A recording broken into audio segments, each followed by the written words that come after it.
could buy, the physical necessities of life, that they were entitled to a father's watch care and guidance, and that he could not in clear conscience release himself from the obligation which a cruel accident had thrust upon him.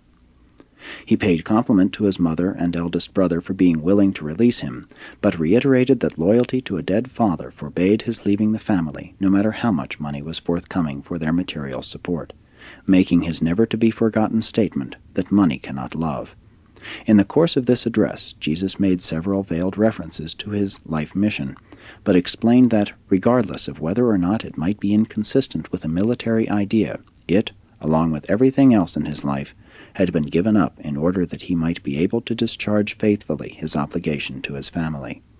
Everyone in Nazareth well knew he was a good father to his family, and this was a matter so near the heart of every noble Jew that Jesus' plea found an appreciative response in the hearts of many of his hearers, and some of those who were not thus minded were disarmed by a speech made by James, which, while not on the program, was delivered at this time.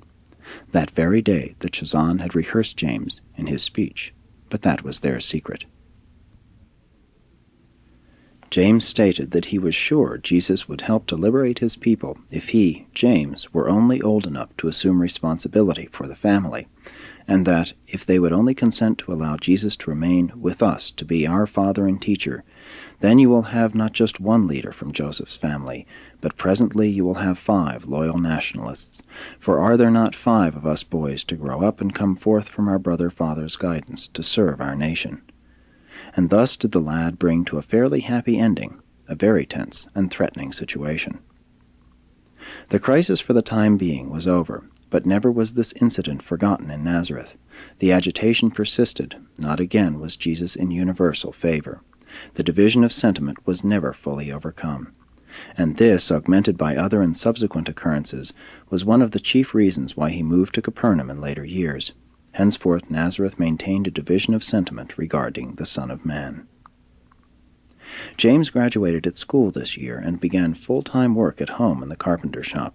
He had become a clever worker with tools, and now took over the making of yokes and plows, while Jesus began to do more house finishing and expert cabinet work. This year Jesus made great progress in the organization of his mind.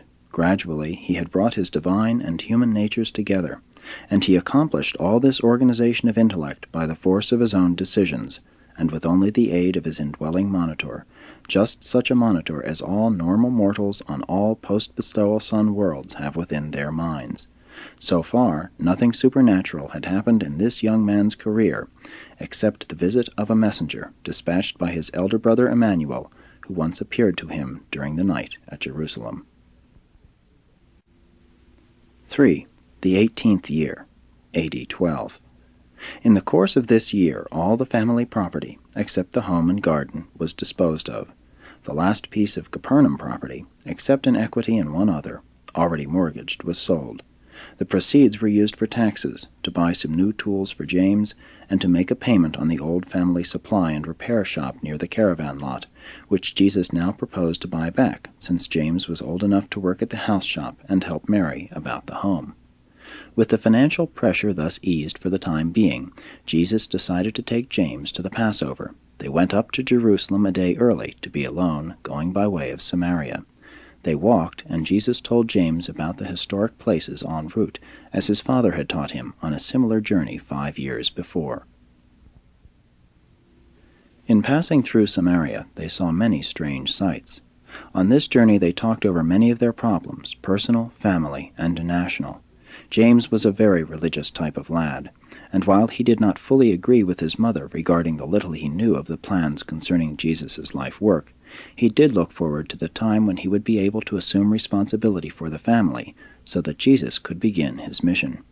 He was very appreciative of Jesus' taking him up to the Passover, and they talked over the future more fully than ever before. Jesus did much thinking as they journeyed through Samaria, particularly at Bethel and when drinking from Jacob's well.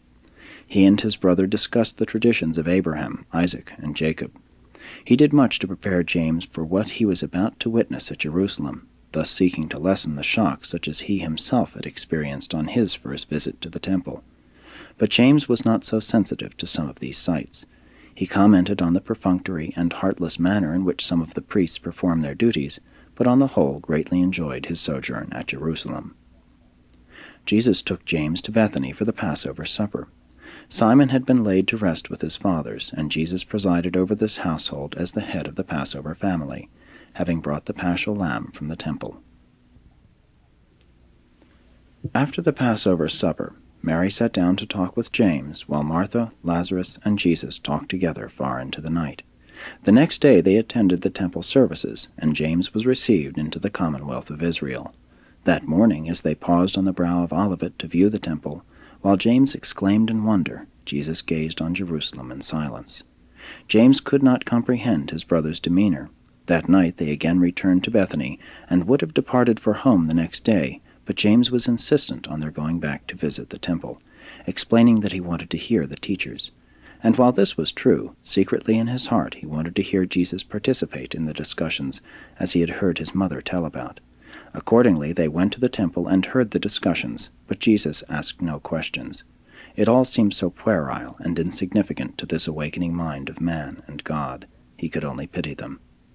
James was disappointed that Jesus said nothing. To his inquiries, Jesus only made reply, "My hour has not yet come." The next day they journeyed home by Jericho in the Jordan Valley, and Jesus recounted many things by the way, including his former trip over this road when he was 13 years old. Upon returning to Nazareth, Jesus began work in the old family repair shop and was greatly cheered by being able to meet so many people each day from all parts of the country and surrounding districts.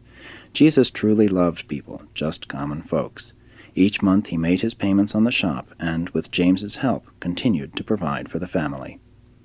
Several times a year, when visitors were not present thus to function, Jesus continued to read the Sabbath scriptures at the synagogue, and many times offered comments on the lesson. But usually he so selected the passages that comment was unnecessary. He was skillful, so arranging the order of the reading of the various passages that the one would illuminate the other. He never failed, weather permitting, to take his brothers and sisters out on Sabbath afternoons for their nature strolls.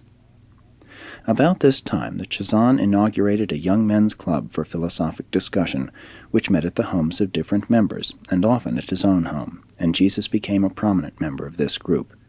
By this means he was enabled to regain some of the local prestige which he had lost at the time of the recent nationalistic controversies. His social life, while restricted, was not wholly neglected. He had many warm friends and staunch admirers among both the young men and the young women of Nazareth.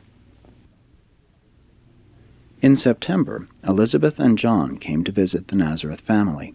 John, having lost his father, intended to return to the Judean hills to engage in agriculture and sheep-raising, unless Jesus advised him to remain in Nazareth to take up carpentry or some other line of work. They did not know that the Nazareth family was practically penniless. The more Mary and Elizabeth talked about their sons, the more they became convinced that it would be good for the two young men to work together and see more of each other. Jesus and John had many talks together, and they talked over some very intimate and personal matters. When they had finished this visit, they decided not again to see each other until they should meet in their public service after the Heavenly Father should call them to their work. John was tremendously impressed by what he saw at Nazareth, that he should return home and labor for the support of his mother. He became convinced that he was to be a part of Jesus' life mission, but he saw that Jesus was to occupy many years with the rearing of his family. So he was much more content to return to his home and settle down to the care of their little farm, and to minister to the needs of his mother. And never again did John and Jesus see each other until that day by the Jordan, when the Son of Man presented himself for baptism. On Saturday afternoon, December 3 of this year, death for the second time struck at this Nazareth family. Little Amos, their baby brother, died after a week's illness with a high fever. After passing through this time of sorrow with her firstborn son as her only support, Mary at last and in the fullest sense recognized Jesus as the real head of the family, and he was truly a worthy head. For 4 years their standard of living had steadily declined. Year by year they felt the pinch of increasing poverty. By the close of this year they faced one of the most difficult experiences of all their uphill struggles. James had not yet begun to earn much, and the expense of a funeral on top of everything else staggered them. But Jesus would only say to his anxious and grieving mother, "Mother Mary,